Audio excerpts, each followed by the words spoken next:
Alam mo ba na kapag naka zero down payment ang iyong sasakyan at naka private, ay mahihirapan yan i-process yung papeles mo para maging TNBS or para makapag-apply sa LTFRB ng prangkisa? Yes, totoo po yan. Marami nag-offer ngayon ng zero down payment and maraming kumukuha ng zero down payment na sasakyan and gusto nila ipasok sa TNBS. Based sa experience ko, ito ang nangyari. Sa umpisa talaga makakapasok ka dahil nga sa PA, mai-issuean ka ng LTFRB ng PA kahit naka zero down payment pa yung sasakyan mo and kahit hulugan and kahit naka private pa yan.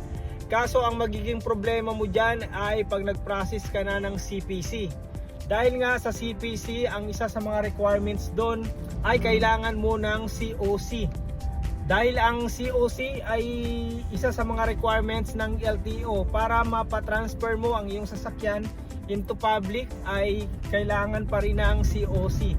Yes, kailangan ng COC. Sa LTFRB lang wala ng COC requirements, pero pagdating mo sa LTO ay hinahanapan pa rin ng COC requirements. And yun nga, yung COC ay ang nag-i-issue niyan ay yung bank kung saan ka nag-loan ng iyong sasakyan, kung saan mo kinuha yung iyong sasakyan.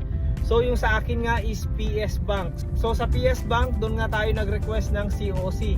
And isa sa mga requirements ng PS Bank, kailangan naka 30% down payment ka.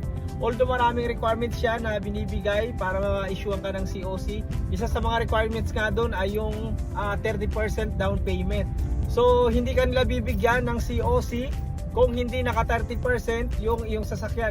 Lalo na't private ang iyong sasakyan, dineclare. Katulad sa akin, private ko na-declare yung sasakyan kasi hindi ko naman inaasahan na ipapasok ko dito sa Grab.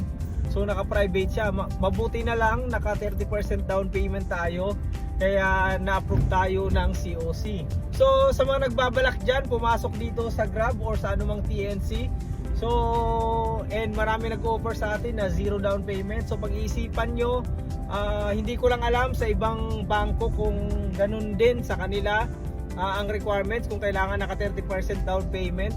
Pero at least sa experience ko sa PS Bank, ganun nga ang kailangan requirements. Although mayroon pa yan, kailangan naka 2 years kang hulog bago ma-issuean ka ng COC. So maraming requirements yan, hindi basta-basta.